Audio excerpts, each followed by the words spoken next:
অনিয়মিত অভিবাসীকে বৈধতা দেওয়ার ঘোষণা দিয়েছে স্পেনের সরকার। বামপন্থী দল পোদেমোসের সঙ্গে সমঝোতার পর বিষয়টি নিশ্চিত করেন প্রধানমন্ত্রী পেদ্রো সানচেস। আগামী এপ্রিল থেকে এই ডিক্রির অধীনে আবেদন গ্রহণ শুরু হতে যাচ্ছে, যা চলবে চলতি বছরের ৩০ জুন পর্যন্ত। অবশেষে বামপন্থী দল পোদেমোসের সঙ্গে দীর্ঘ আলোচনার পর স্পেনের প্রধানমন্ত্রী পেদ্রো সানচেসের নেতৃত্বাধীন সোশ্যালিস্ট জোট সরকার একটি যুগান্তকারী রয়্যাল ডিক্রি অনুমোদন করেছে। ২৭ জানুয়ারি মন্ত্রিপরিষদের সাপ্তাহিক বৈঠকে এই সিদ্ধান্ত চূড়ান্ত হয়।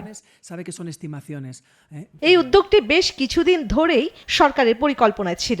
গত বছর এটি সংসদীয় আলোচনার জন্য প্রস্তাব করা হলেও এবার একটি অধ্যাদেশের মাধ্যমে বড় পরিসরে অভিবাসীদের নিয়মিত করার প্রক্রিয়ায় সম্মত হয় সরকার।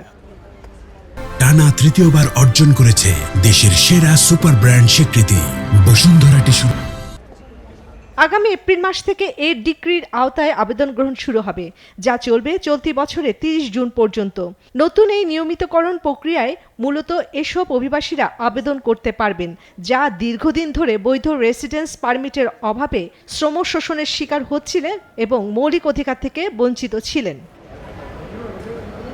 স্পেন সরকার জানিয়েছে, এই প্রক্রিয়ায় বৈধতা পেলে অভিবাসীরা প্রাথমিকভাবে ১ বছরের জন্য রেসিডেন্স ও ওয়ার্ক পারমিট পাবে। পরবর্তীতে নির্দিষ্ট শর্ত পূরণ সাপেক্ষে তা নবায়নের সুযোগও থাকবে।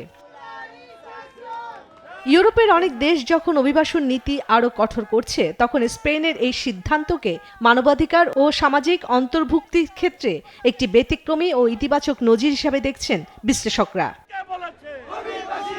চন্দ্রানী চন্দ্রা, নিউজ 24।